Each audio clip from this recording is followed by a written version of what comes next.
নমস্কার সবাইকে। সবাই কেমন আছো? আশা করি সবাই ভালোই আছো। অনেক দিন পর আরেকটি লং ভিডিও নিয়ে তোমাদের সামনে হাজির হয়েছি।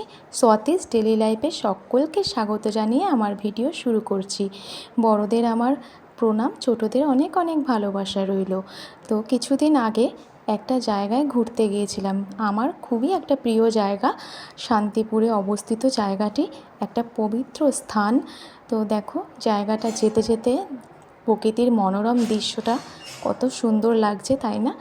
আর এই যে এটা হলো ওভারব্রিজের উপর দিয়ে যেতে হয়। এটা শান্তিপুর বাইপাস হয়ে এই জায়গাটাতে যেতে হয়।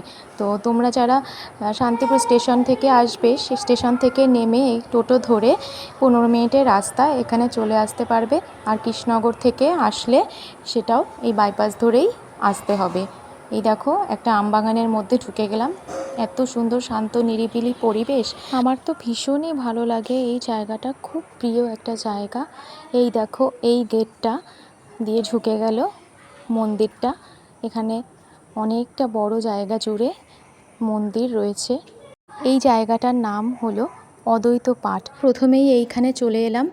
এখানে রয়েছে শ্রী অদ্বৈত প্রভুর একটি বিগ্রহ, তার পাশে রাধা মাধবেরও বিগ্রহ রয়েছে। ভালো করে দেখাতে পারলাম না কারণ মেইন গেটটা তখন খোলা ছিল না। আমি একটু মিষ্টি নিয়ে গেছিলাম ঠাকুরকে ভোগে দেওয়ার জন্য। তো তাতে আমি নাম গোত্র সব লিখে দিয়েছিলাম। এটা লিখে দিতে হয়, ঠাকুরমশাই বললেন, তো লিখে দিলাম। তো এরপর এই মন্দিরটা পরিক্রমা করে নিলাম। 3 বার করে নাকি পরিক্রমা করতে হয়, এটা নাকি খুব ভালো করা। তো 3 বার পরিক্রমা করে প্রণাম করে পুরো জায়গাটা আমি ঘুরলাম। তো এত ভালো লাগছিল জায়গাটা যে ছোটোবেলায় মা বাবার সাথে এখানে আমি বহুবার এসেছি। খুব ভালো লাগতো, এখানে কীর্তন হতো, আসতাম। আর এই যে দুষ্টু বাচ্চাটা দেখতে পাচ্ছ, এটা আমার ভাইয়ের ছেলে। ওকে কোলে নিলাম। ও বারবার বলছিল, মা বাবাকে ডাকছিল। তো আমাকে বলছিল পিপি পিপি মোবাইল দাও মোবাইল দাও। মোবাইল দেখলেই হয়েছে, আজকালকার বাচ্চা মোবাইল ছাড়া থাকতেই পারে না। তো জায়গাটা পুরোটা দেখো কতটা শান্ত পরিবেশ। আর সেদিন তেমন একটা গরম ছিল না, আগের দিন বৃষ্টি হয়েছিল বলে। এখানে আরও অনেকগুলো মন্দির রয়েছে, তার মধ্যে এই একটা মন্দির। এখানে এক প্রভুর বিগ্রহ করা রয়েছে, শ্রীপাদ মাধবেন্দ্র প্রভুর। তার পাশেই আরেকটি মন্দির রয়েছে, সেই মন্দিরে শ্রী চৈতন্যদেব বিরাজ করছেন। এটি নদিয়ার শান্তিপুরে অবস্থিত সবথেকে প্রাচীনতম মন্দির। এই মন্দিরটি প্রায় 400 কি 500 বছরের পুরনো হবে। এই স্থানটিতে শ্রী চৈতন্যদেব 10 দিন কাটিয়ে গিয়েছিলেন।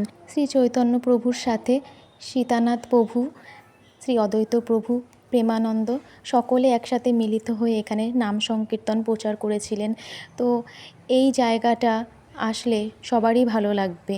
এই পবিত্র স্থানে একবার হলেও কেউ শান্তিপুরে এলে এই জায়গাটিতে দেখে ঘুরে যাবেন। তো এই যে মন্দিরের পাশেই রয়েছে একটা সুন্দর গাছ। এটা কী গাছ আমি বলতে পারবো না। এই গাছে খুবই প্রাচীনতম একটা গাছ। এই গাছে ঢিল বেঁধে গেলেন, যে কোনো ইট বা পাথর কিছু একটা বেঁধে গেলে, মনস্কামনা করে গেলে সেটা নাকি পূর্ণ হয়। সেটা পূর্ণ হলে তারপর আবার সেটা খুলে দিয়ে যেতে হয়। তো আমিও একটা ঢিল বেঁধে এলাম, দেখি। তো ভগবান চাইলে অবশ্যই সেটা হবে। সবই ভগবানের ইচ্ছে, ভগবানের ইচ্ছেই আমাদের গ্রহণ করতে হবে। সব সময় মনে করতে হবে যে ভগবান আমাদের জন্য যে সিদ্ধান্তটা তৈরি করে রেখেছেন, কিংবা যেটা ভবিষ্যতে আমাদের জন্য ভেবে রেখেছে, সেইটাই আমাদের মেনে নিতে হবে। যেটা হচ্ছে সেটাই হতে দাও। তো নিশ্চয়ই ভালো হবে, নিশ্চয়ই আমাদের জন্য ভালো কিছু ভেবে রেখেছেন ভগবান। তো এখানে দেখো চলে এসেছি ভোগ খেতে। এই যে আমার দিদির মেয়ে। এই খাবার জায়গাটাও খুব পুরনো, তেমন একটা আলো নেই, তাই ছবিগুলো ভিডিওতে কালো কালো এসেছে। ভোগের প্রসাদে প্রথমেই ছিল ভাত, তারপরে ডাল, একটা বিভিন্ন রকমের সবজি দিয়ে একটা তরকারি, পটল আলুর তরকারি, মোচার ঘন্ট, চাটনি, পায়েস আর মিষ্টি। প্রত্যেকটা প্রসাদই যেন অমৃত ছিল। আর ভোগের জিনিস, ঠাকুরের আশীর্বাদে সাধারণ জিনিস যেন অসাধারণ হয়ে যায়, তাই না টেস্টটা? তো এইখানে খাওয়ার পরে সবাই মিলে বিশ্রাম নিচ্ছিলাম। পরিবারের অনেকেই ছিল আমাদের। এই যে আমার ভাইয়ের বউ, তার সাথে গল্প করছিলাম।